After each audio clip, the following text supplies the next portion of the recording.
कांग्रेस ने अपना घोषणा पत्र जारी किया। लोकसभा चुनाव को लेकर तैयारियां चल रही हैं और ऐसे में हर राजनीतिक पार्टी अपने अपने वादे जनता के सामने पेश कर रही है। कांग्रेस के इस घोषणा पत्र को लेकर लोग क्या सोचते हैं, हम लोगों से जानते हैं। कांग्रेस ने अपना घोषणा पत्र जारी किया है, उसे आपने देखा होगा, सुना होगा, उसे लेकर आपकी क्या राय है? घोषणा पत्र में कांग्रेस पार्टी ने ये बोला है कि वो 5 न्याय जो देने वाली है, उसमें नारी न्याय है, जो महालक्ष्मी योजना है, जिसमें जो गरीब वर्ग की महिला है उनको 1 लाख रुपया सालाना दिया जाएगा। युवा न्याय है जो कि युवा रोशनी की तरह के नाम से दिया गया है, उसमें 5,000 करोड़ स्टार्टअप फंड यूथ को दिया जाएगा। उसके बाद उन्होंने अधिकार मैत्री एक नारी न्याय में है, उसमें हर विलेज में जो वुमन है उसको लीगल राइट दिए जाएंगे। इन सबको कैसे देखते हैं? ये सब जो है अभी जिस तरह से 5-10 साल पहले नरेंद्र मोदी जी सरकार में आए थे तो अच्छे दिन का वादा करके आए थे, 15 लाख का वादा करके आए थे, 2 करोड़ रोजगार का वादा करके आए थे, उसमें से कोई भी जुमला उनका पूरा नहीं हुआ है। और जब अमित शाह जी को पूछा गया था एक इंटरव्यू में, तो उन्होंने कहा कि ये तो जुमला है, चुनावी जुमला है, किसी को 15 लाख मिलते नहीं हैं। तो हम उसके बारे में कांग्रेस पार्टी ने एक नई योजना लाई है। 10 साल के बाद हमारे को भी जो हमारे वादे पूरे नहीं हुए तो शायद अभी आम जनता को कांग्रेस को एक बार मौका देना पड़ेगा कि भाई कांग्रेस अपने वादों पे खरे उतरती कि उतरती है। बिकॉज हर एक 5 साल 10 साल में सरकार चेंज होनी चाहिए, वरना ये तानाशाही जो चल रही है इस देश में वो ख़त्म नहीं होगी, ये आगे और बढ़ेगी।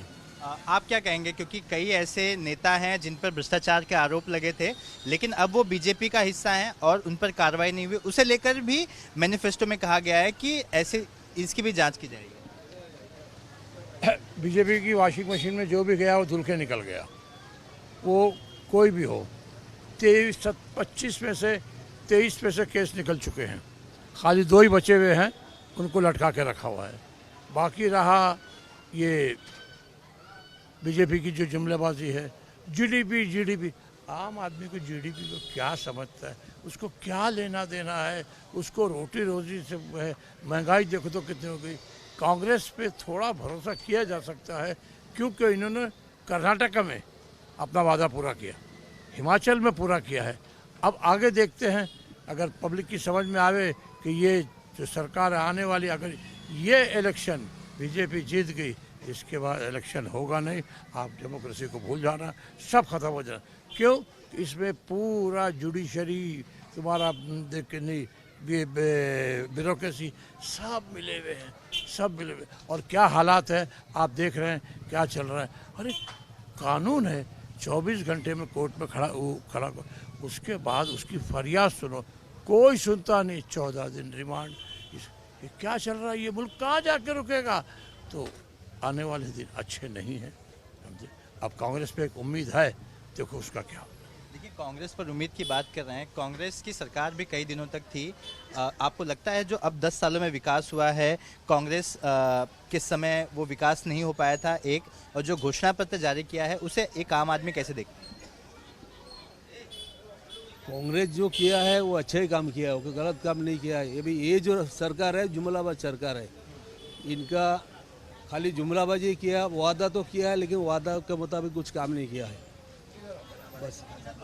अग्निवीरों को लेकर चर्चा चल रही थी, अग्निपथ योजना को बंद करने की बात की जा रही है मैनिफेस्टो में। अग्निपथ जो योजना है, हमारे जो वीर सैनिक है, आज जो जवान है, जिनकी इच्छा है कि मैं आर्मी में जाऊं, सरहद पे जाऊं और काम करूं, उनको अग्निवीर में 4 साल का एक टर्म दिया गया है। 4 साल वो काम करेंगे, उनको पेंशन नहीं मिलेगा, उनको सरकारी तरफ से कोई बेनिफिट्स मिलेगा नहीं। आज एक एमएलए एक दिन बनता है, एक एमपी एक दिन बनता है, उनको साल भर पेंशन मिलता है, जिंदगी में पेंशन मिलता है। तो ये अग्निवीर में वो पेंशन खारिज कर दी गई है।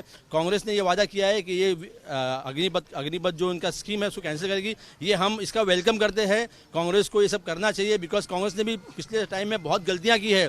अगर उस गलतियों को सुधार के अगर कांग्रेस ने अच्छा काम किया और अपने वादे जो उन्होंने कर्नाटक में पूरे किए, तेलंगाना में पूरे किए, और उन्होंने जो हिमाचल प्रदेश में अपनी गारंटीज को पूरी की है, हम आम लोगों को चाहिए कि बेरोजगारी जो बढ़ी हुई है उसको कुछ कांग्रेस करेगा। आप यंगस्टर हैं, आप क्या कहेंगे? कांग्रेस ही आना चाहिए और कुछ नहीं। अच्छा, क्यों आना चाहिए? क्योंकि बहुत तकलीफ हो गई है जब से ये बीजेपी आई है। हर चीज़ में खाली हिंदू मुस्लिम करके हो रहा है। आप क्या आप घोषणा पत्र को लेकर सहमत हैं कांग्रेस की? जो भी हो रहा है, महंगाई है और जो हिंदू मुस्लिम हो रहा है, ये सब गलत हो रहा है। हम सब एक है, हिंदुस्तानी है, तो हिंदुस्तानी को एक साथ में होना चाहिए, जो भी हो। आप क्या मानते हैं? आप कांग्रेस का घोषणा पत्र आपने सुना होगा, कई सारे उसमें वादे किए गए हैं। सबसे बड़ा मुद्दा जो उठा था वो पीएम केयर फंड को लेकर हुआ था, रफाल सौदे को लेकर हुआ था। इस पर जांच करने की बात कांग्रेस से अपने घोषणा पत्र में की। देखिए सर, अभी जो 10 साल से इनको राज करने हम नहीं दिया, इन्होंने क्या दिया था? महंगाई कम करेंगे, बेरोजगारों को काम देंगे। इन्होंने कुछ नहीं किया। इन्होंने कांग्रेस हो या कोई और पार्टी हो, इन्होंने सिर्फ क्या किया?